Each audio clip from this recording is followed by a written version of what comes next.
함께 나눌 말씀은 로마서 9장 1절에서 13절 말씀입니다. 로마서 9장 1절부터 13절까지의 말씀을 교독하도록 하겠습니다. 내가 그리스도 안에서 참말을 하고 거짓말을 아니하노라. 나에게 큰 근심이 있는 것과 마음에 그치지 않는 고통이 있는 것을 내 양심이 성령 안에서 나와 더불어 증언하노니, 나의 형제 곧 고륙의 친척을 위하여 내 자신이 저주를 받아 그리스도에게서 끊어질지라도 원하는 바로라. 그들은 이스라엘 사람이라. 그들에게는 양자됨과 영광과 언약들과 율법을 세우신 것과 예배와 약속들이 있고, 조상들도 그들의 것이요 육신으로 하면 그리스도가 그들에게서 나셨으니 그는 만물 위에 계셔서 세세의 찬양을 받으실 하나님이시니라. 아멘. 그러나 하나님의 말씀이 폐하여진 것 같지 않도다. 이스라엘에게서 난 그들이 다 이스라엘이 아니요 또한 아브라함의 씨가 다 그의 자녀가 아니라 오직 이삭으로부터 난 자라야 내 씨라 불리리라 하셨으니, 곧 육신의 자녀가 하나님의 자녀가 아니요 오직 약속의 자녀가 씨로 여기심을 받느니라. 약속의 말씀은 이것이니, 명년 이때에 내가 이르리니 사라에게 아들이 있으리라 하심이라. 그뿐 아니라 또한 리브가가 우리 조상 이삭 한 사람으로 말미암아 임신하였는데, 그 자식들이 아직 나지도 아니하고 무슨 선이나 악을 행하지 아니한 때에 택하심을 따라 되는 하나님의 뜻이 행위로 말미암지 않고 오직 부르시는 이로 말미암아 서게 하려 하사, 리브가에게 이르시되 큰 자가 어린 자를 섬기리라 하셨나니, 기록된 바 내가 야곱은 사랑하고 에서는 미워하였다 하신 것과 같으니라. 로마서는요, 구원에 대해서 명확하게 그 구원에 이르는 방법에 대해서, 복음에 대해서 명확하게 제시가 되어 있습니다. 신분, 지위, 고하를 막론하고 예수 그리스도를 믿는 길, 그 길밖에 없음을 선명하게 이야기를 하고 있습니다. 그렇다면 마음 한켠에 남는 질문이 생길 것입니다. 그럼 하나님의 선택을 받았다고 하는 유대인들은 어떤 의미가 있는가? 하나님은 유대인들을 선택하신 다음에 그 다음에 버리신 것일까? 그런 의문이 마음 한켠에 유대인들에게 남아 있었을 것입니다. 바울은 이미 3장에서 그런 결론에 대해서 단호하게 그렇지 않다고 대답을 한 적이 있습니다. 바울은요, 이방인의 사도라고 불렸지만 자기 동족에 대한 염려를 이렇게 하고 있습니다. 3절입니다. 나의 형제 곧 고륙의 친척을 위하여 내 자신이 저주를 받아 그리스도에게서 끊어질지라도 원하는 바로라. 여전히 유대인들을 하나님께로 이끌기 위해서 자기가 기꺼이 저주를 받아도 좋다고 생각을 하고 있었습니다. 바울은요, 어떻게 보면 이방인들을 향한 선교사로서, 그리고 이방의 교회를 세우는 그 교회 건축가로서, 그리고 그 교회들에게 가르침과 확신을 주는 그 편지들의 저자로서 많은 성과를 이루어냈습니다. 정말 수많은 열매들을 맺혔죠. 그럼에도 바울에게는 그 큰 근심이 있었습니다. 1, 2절 뒷부분에 나에게 큰 근심이 있는 것과 마음에 그치지 않는 고통이 있는 것을 내 양심이 성령 안에서 나와 더불어 증언하노니, 이렇게 이야기하는 것을 통해서 그 심정을 헤아려 볼 수가 있습니다. 그 근심의 그 핵심이 무엇인가 하면 방금 읽어드렸던 3절 말씀입니다. 하나님의 선택받은 민족이요 자기 동족인 유대인들이 대부분 복음을 거절하고 있다는 것, 그것 때문에 이렇게 큰 근심이 있었습니다. 그 복음을 전하는 사명 때문에 이제 유대인의 울타리 밖으로 나갈 수밖에 없었지만, 바울은 결코 자신의 형제, 자매들에 대한 사랑을 잃어버린 적이 없었습니다. 바울은 너무나 고통스러운 나머지, 그 마음이 너무나도 힘든 나머지, 만약 그렇게 해서 자기 동족 이스라엘이 구원을 받을 수만 있다면 저주를 받아서 그리스도에게서 끊어지겠다고 자청하고 있습니다. 바울은 방금 전에, 즉 어제 나눴던 8장 마지막 부분에 누구도 하나님의 사랑에서 결탄코 끊을 수 없으리라고 이야기를 했습니다. 그만큼 절박한 심적으로 자기 백성이 하나님을 알 수 있는 자리에 이르기를 원하는 마음을 표현하고 있습니다. 내가 죽어서라도 내 가족이 예수님을 믿는다면 그것으로 만족하겠다는 그런 절박한 절실한 심정의 표현이 오늘의 3절 말씀입니다. 바울의 이러한 심정은 모세에게서도 동일하게 발견을 할 수 있습니다. 출애굽기 32장 32절에 이런 말씀이 있습니다. 그러나 이제 그들의 죄를 사하시옵소서. 그렇지 아니하오면 원하건대 주께서 기록하신 책에서 내 이름을 지워버려 주옵소서. 이스라엘 백성들, 자신과 함께 했던 그 이스라엘 백성들의 죄를 사하여 달라는 겁니다.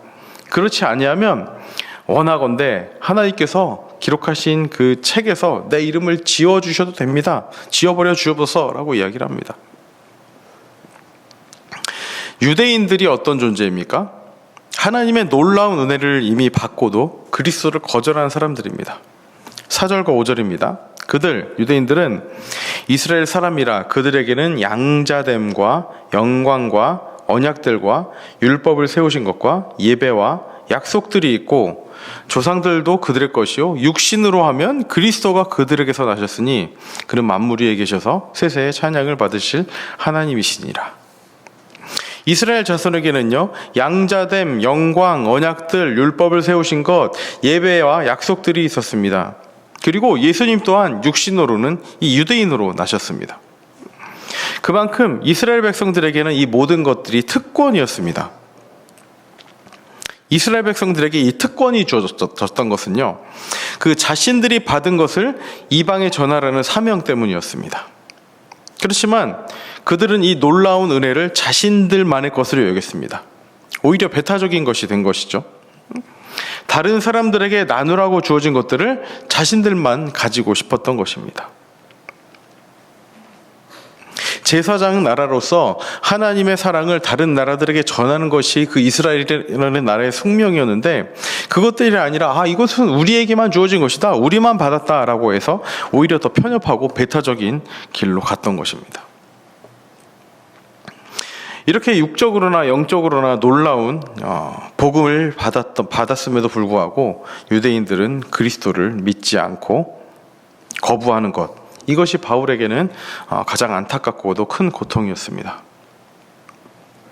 유대인들에게도 구원의 길은 무엇입니까? 선택받은 민족이라고 해서, 선택받은 백성이라고 해서 그것이 구원의 조건이 아니었습니다.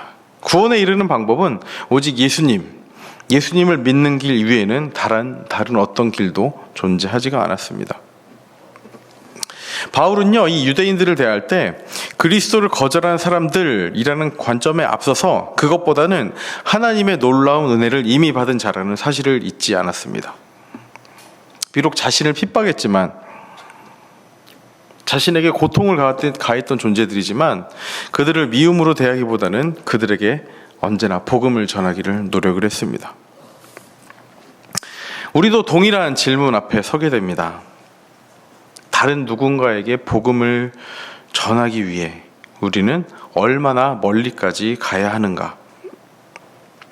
나를 못살게 굴고 괴롭히고 핍박하는 사람일지라도 그 사람에게 필요한 복음, 그 복음을 위해서 우리는 어떻게 해야 하는가?